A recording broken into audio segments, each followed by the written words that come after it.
Boker Or Beshem Hashem Naaseh Ve Natzliach, qu'on n'entende que de très très bonnes nouvelles. Amen Ve Amen. Aujourd'hui, nous sommes le mercredi 3 du mois de février, le Chaim Tovim ou Shalom, et le 21 du mois de Shvat. On commencera une série d'aujourd'hui, donc 4 shiurim, les uns après les autres, d'un quart d'heure à peu près, Bli Neder.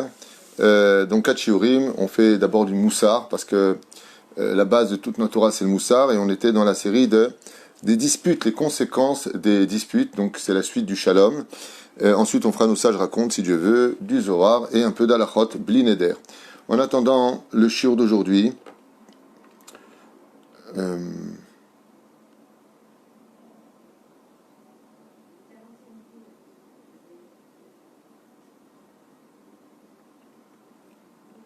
alors, on y arrive. Shiur acheté aujourd'hui, Be'ezrat Hashem, Itbarach V'Taleh Shmolahad,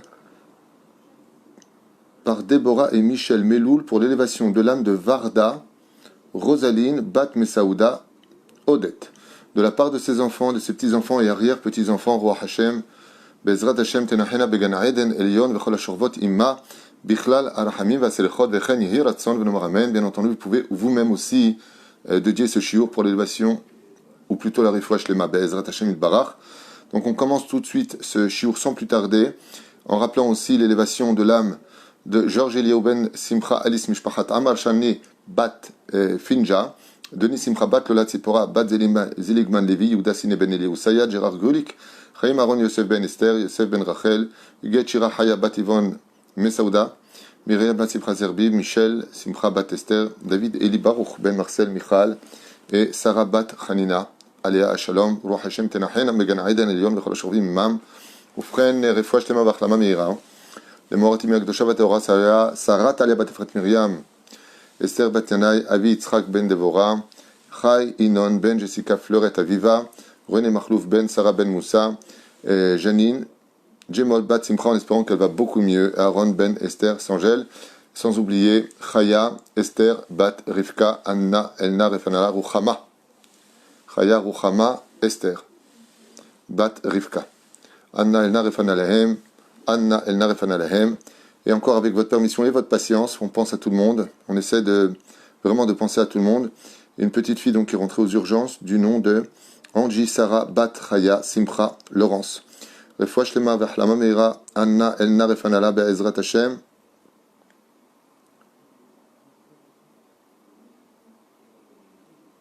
Et aussi pour l'élévation, l'élève Alpha-Avdanim de l'âme de Eliaou Lalou Ben Gamra.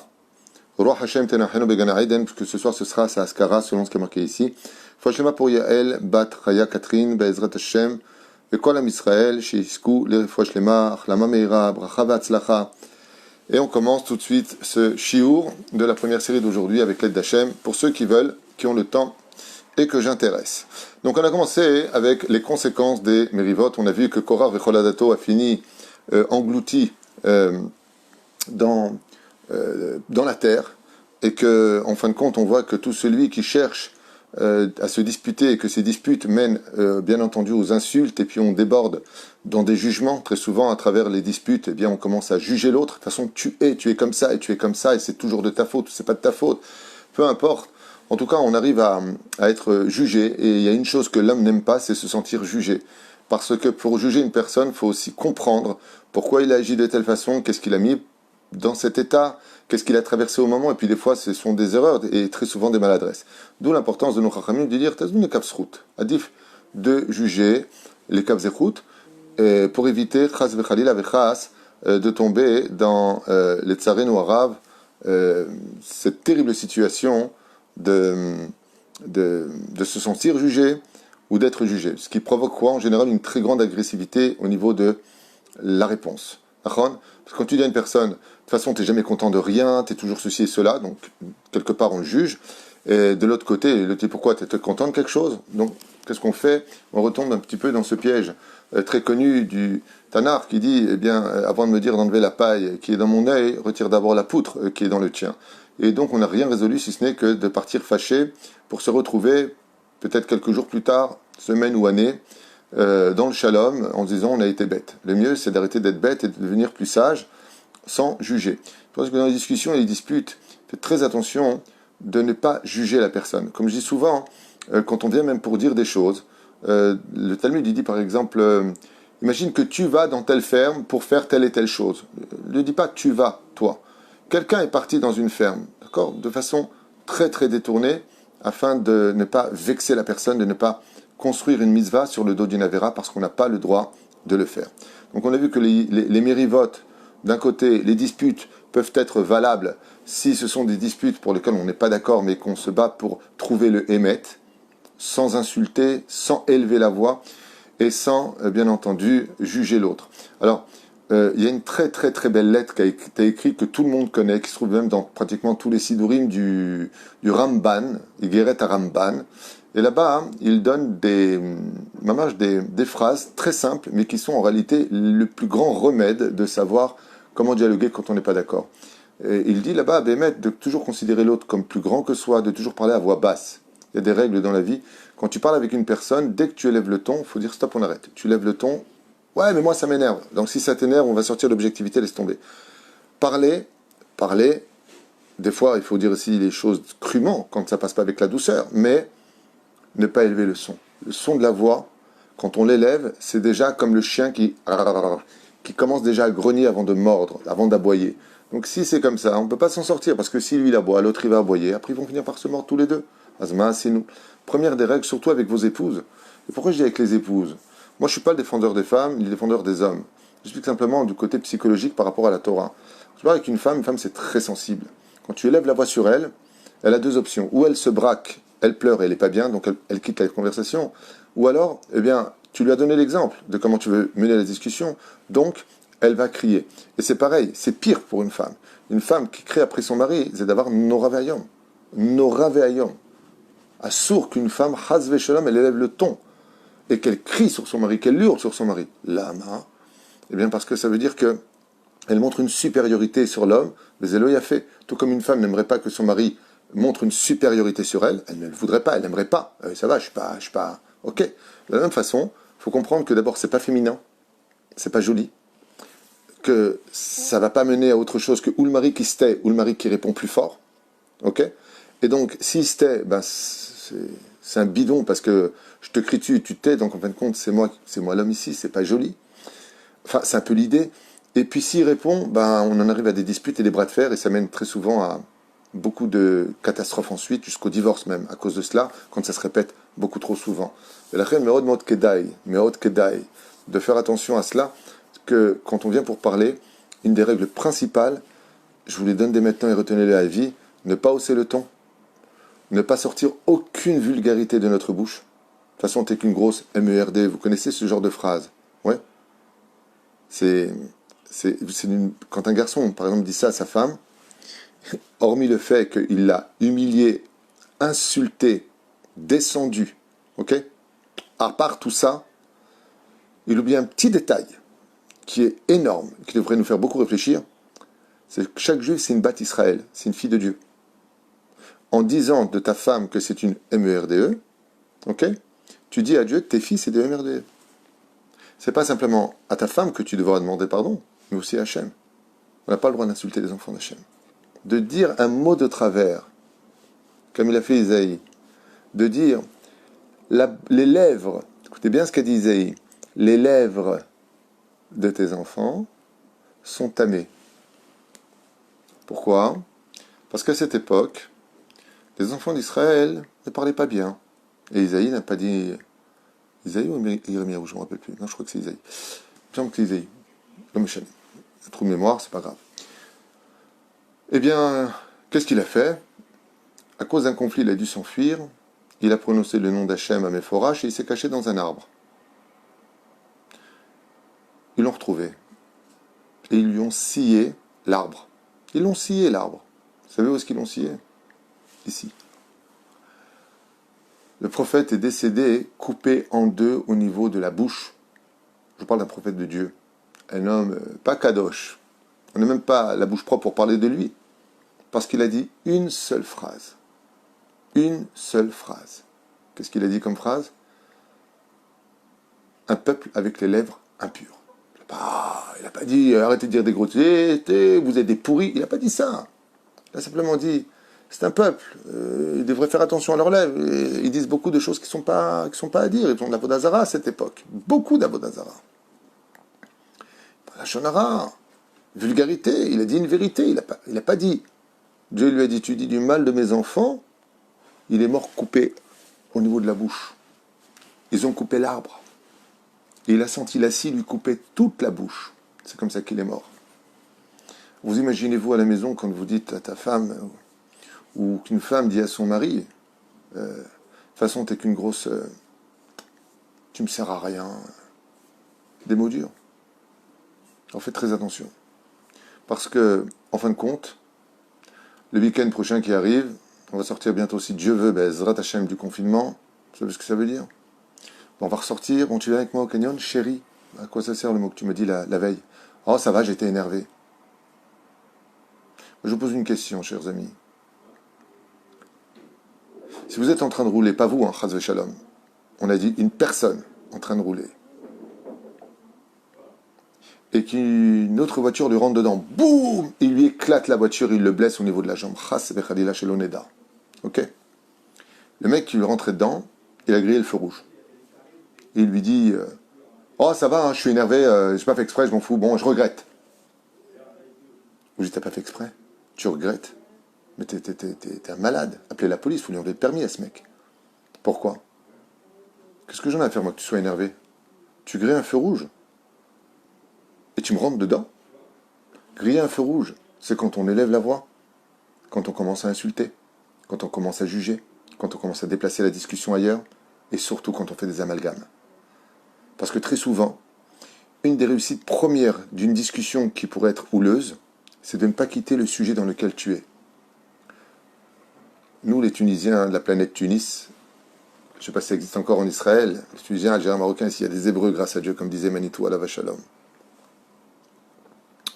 Mais moi, je me rappelle quand j'étais enfant et que j'entendais les personnes âgées tunisiennes qui se disputaient, il y a de toute façon, tu as toute ta vie.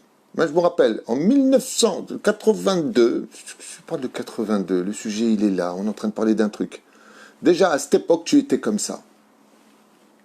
Alors, la Shonara a été fait, Motzi Shemra, rien de constructif, amalgame total, numéro FS, et en général, les gens qui parlent comme ça sont des gens, écoutez bien, qui n'ont pas d'argument. D'où est-ce qu'on apprend ça? Si j'avais un public en face de la caméra qui pouvait parler, il me dirait « D'où vous apportez ça, Kvod Arav ?» J'aurais répondu « Je vais te répondre d'où. Je vais te dire d'où. » Vous savez, quand j'ai dit Kvod Arav, je ne parlais pas de moi, hein, je parlais du Kavod des Rabbanim. Combien il faut respecter les Rabbanim dans cette époque. Qu'il n'y ait pas d'amalgame, je ne veux pas moi qu'on m'appelle Kvod Arav. Ce n'est pas du tout ce que je demande. Je reviens un peu en arrière. Mais effectivement, quand vous adressez à des Rabbanim, nous l'aime est à Kavod chez l'AM. C'est pas facile d'être Rav. Je veux dire d'où je le tiens. Tous les ans, à Kadosh Baruchou, à Kippour, il efface toutes nos fautes. Toutes nos fautes sont effacées. Et tout redémarre pour la nouvelle année. Shana Tova. Akadosh Baruch Hu nous interdit de rappeler ce qu'on a fait l'an dernier. Zéou Nigmar, qui pour Dieu il efface. Voilà d'où je tiens la référence. Tu n'as pas le droit de dire à quelqu'un, comme dit le Rambam, celui qui fait tchouva et qui retombe. Qu'est-ce qu'il fait? Ben il refait tchouva. Ouais, mais tu ne peux pas répéter 100 fois, je fais tchouva, je tombe, je fais tchouva, je tombe. Tu ne dois pas jouer avec ça. Quand tu fais tchouva, tu dois être sincère. Parce qu'au moment où tu le dis, tu arrêtes le temps pour Dieu. Et Dieu, il te regarde. Et il voit si ton cœur, il est sincère que Bémet, tu ne vas plus faire Zera Levatala. Tu ne vas plus faire d'un Lachonara. Bémet, tu regrettes. Ok? Dieu ne va pas te dire quand tu vas retomber dans un Lachonara, mais je ne comprends pas, tu avais déjà fait. Pourquoi? Là, tu as fait tchouva. Alors pourquoi tu rappelles le passé? Pourquoi tu ressasses constamment les choses du passé? Comment tu veux qu'on avance dans l'avenir si tu retiens le passé derrière nous? Pourquoi? Il y a un problème. Il y a un problème. Je vais raconter l'histoire et je finirai avec ça pour aujourd'hui. On n'a pas fait Rabbeinu, mais c'est pas grave. Ça fait partie du shiur. Un père a son fils qui est venu, il monte sur lui, il lui met une claque, boum, dans la tête. Il dit, oh, fais attention. Et les lunettes, elles tombent. Elles ont failli te casser. Bon, qu'est-ce que fait le père? Regarde son fils, pose de côté, il dit, non, il prend ses lunettes, il les nettoie, il les remet sur le nez, et puis, Tov, on met de kadem. Voilà que le gosse, il prend la montre à papa, et le père lui dit, touche pas, fais attention, non, ne touche pas, fais attention. Il prend la montre, il la jette en l'air, et boum, elle tombe par terre et lui casse. Le père il regarde sa montre. Lui, il en a marre, regarde ce que tu as fait, c'est pas bien. C'est normal, c'est un enfant. C'est un enfant. Et puis, l'enfant, il vient, il monte sur le truc, il n'arrête pas. Et il fait des bêtises les unes après les autres.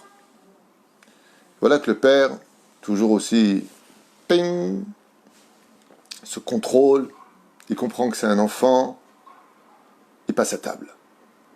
Et puis, l'enfant, qui est un peu perturbé à cause peut-être du séguerre, du fait que nous soyons enfermés, vient pour prendre, par contre, il s'est calmé, ça y est, il a compris qu'il fallait qu'il arrête un peu ses bêtises, et puis là, de façon inattendue, il fait juste tomber son verre d'eau.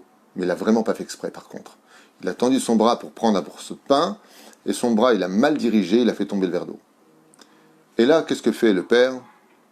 Il se lève, il lui dit, il y en a ras-le-bol de toi, t'es insupportable, Mitzili, je sais pas ce que j'ai fait de t'amener au monde, waouh, quelle parole, rien que ça peut tuer ton fils, qu'est-ce que j'ai fait de t'amener au monde, je lui dis, t'en veux pas, je te reprends. N'oubliez pas ce que je vous dis, c'est du Ben Ishraï, c'est pas de moi. Une parole du style, je te supporte pas, tu remets la naissance de cet enfant dans le jugement d'en haut, tu dis, bon, tu le mérites pas, je le reprends, je vais le mettre chez une autre famille. Faites attention. Le pire, c'est pas ça. C'est que le père, maintenant, c'est vrai que ça faisait une longue liste de le gosse qui n'arrête pas.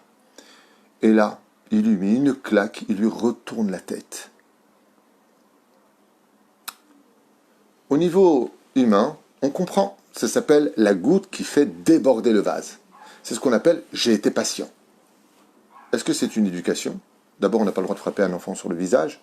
Au maximum, on donne une tape dans les fesses, ou on punit. Il y a un certain âge, il y a des lois pour ça, des cours que j'ai déjà fait sur l'éducation. Mais vous savez ce qu'a retenu l'enfant? À son niveau à lui, vous savez ce qu'il a retenu l'enfant? Une chose, pas deux, une. Je peux casser la montre à papa, je peux lui donner des tannés, je peux lui jeter sa kippa, je peux faire ce que je veux à la maison. Mais alors, les verres d'eau à renverser, ça par contre, faut pas. Pourquoi? Parce que le père, il a commis une erreur. Comme en tant qu'un mari, comme en tant qu'une femme. Il prend sur lui. Il prend un cœur, mais il prend sur lui. Et il reprend sur lui. Et il reprend sur lui. Et il reprend, il reprend, il reprend, il reprend. Et pour un truc tout petit, là, il va éclater. C'est peut-être avec sa femme. Sa femme, elle a commis peut-être une erreur.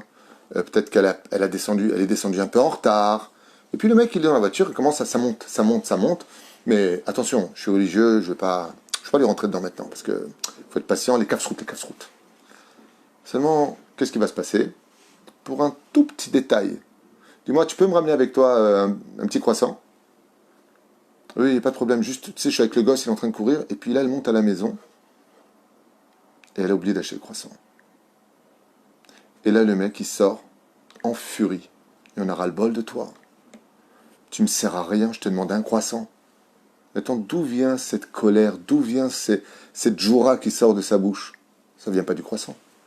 Ça vient de plein de choses avant qu'il n'a pas épuré. C'est pour ça qu'il faut savoir discuter.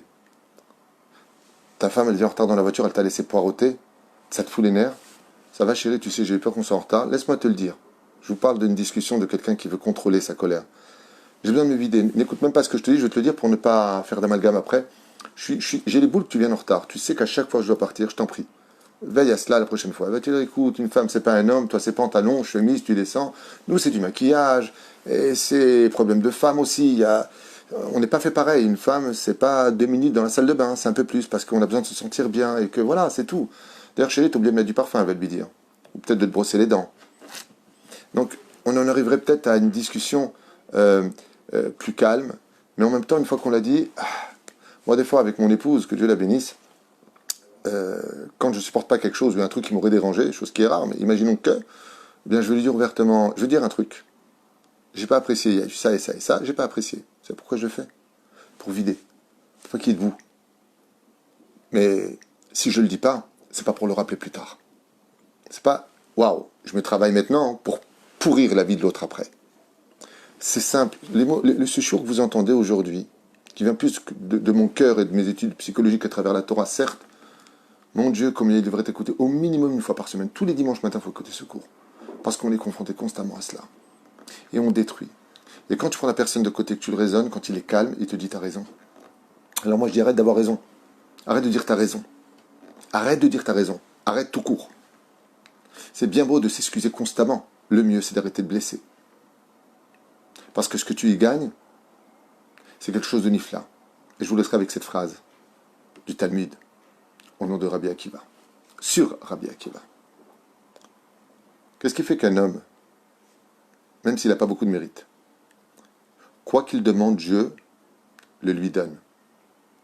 Alors notez-le sur votre cahier, notez-le dans un papier que vous mettez sur vous. Kol ma'avir al midotav, tout celui qui est capable, par exemple, de surmonter ce qu'il est. Là, il se serait mis en colère. Là, il aurait pu hurler. Là, il aurait pu mettre. Là, il aurait pu faire. Là, il aurait pu ceci. Là, il aurait pu... Il est capable de surmonter cela sans le rappeler au lendemain. C'est pas une bombe à retardement. C'est pas je me mets en colère. Je me mets même pas en colère là, tu vois. Je me contrôle. Mais alors si tu continues, non, pas ça. Les mettre comme un coup d'éponge mouillé sur un tableau. Quand il vient pour parler à Hachem, même si les anges accusateur ils lui disent « Toi, tu n'auras pas. Toi, tu ne peux pas avoir. Tu ne peux pas prendre maintenant ce que tu demandes alors que tu dois déjà beaucoup dans le monde d'en haut. » Akadosh Baruch Hu, il dit « Oui, mais comment il est lui sur terre ?» Il dit lui, quand il a envie d'insulter, il n'insulte pas. Lui, quand il a envie de faire une réflexion parce qu'il en a ras-le-bol, il efface. Et Dieu il dit, mais il le rappelle après. Il dit non. Il dit, qu'est-ce que vous voulez chez lui? Pourquoi vous me rappelez ses fautes? Ce qu'il demande, vous lui donnez. Tout comme lui ne rappelle pas le passé. Tout comme lui ne grogne pas. Tout comme lui ne se plaint pas tout le temps. De la même façon, comme ça dit Akadosh Baruch Hu. Ma'avir al midotav, tu es quelqu'un qui passe au-dessus de ce caractère que tu as. Il dit à Kadosh Baruch Hu Chayecha que moi, je ferai comme toi. Gamani, itgaber al midotai. Normalement, ce que tu as fait devrait me mettre en colère. Mais si toi tu t'es calmé, alors moi aussi je me calme, il dit Hachem. Et alors, le salaire, c'est que ce que tu me demandes, je te le donne. Lama. Parce qu'un homme qui est capable de surmonter ce qu'il est, ressemble à Dieu.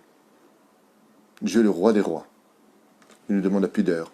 Il nous demande le shalom. Il nous demande l'étude de la Torah. Il nous demande la cacheroute. Il nous demande des choses. Pour nous, c'est notre bien à nous. Ouais. Quelqu'un m'a posé la question, il m'a dit, Tuto, pourquoi les élections? Pourquoi Dieu fait ça? Je ne comprends pas. Dans le pays d'Israël, c'est Dieu qui dirige. C'est comme ça, oui. Je dis, pour nous donner du mérite, Yatikoujik. Pourquoi? Il y a marqué Mil Hashem Elai. Pour voir si Bémet on est prêt à soutenir la Torah dans ce pays et d'être un obstacle à l'assimilation. Ratzak aujourd'hui les Akotet Israël veut donner du mérite. Il veut juste, ça me casse les pieds, la vérité des élections, moi, ça me casse les pieds, vous n'avez même pas notion de quoi on parle. Avalak aujourd'hui il est en train de nous dire, peut-être avant la Géoula, t'es dans quel camp? T'es dans le camp de ceux de Moshe Rabbeinu? Ou tu es dans le camp de Korach Vecholadato? Dans quel camp tu es? Et c'est comme ça. Dans toutes les épreuves de nos vies. Pourquoi tellement d'épreuves? Pour nous donner plus de mérite. Et pour nous faire découvrir qui nous sommes. Kol Tov, les Traot, à tout de suite pour le prochain shiur.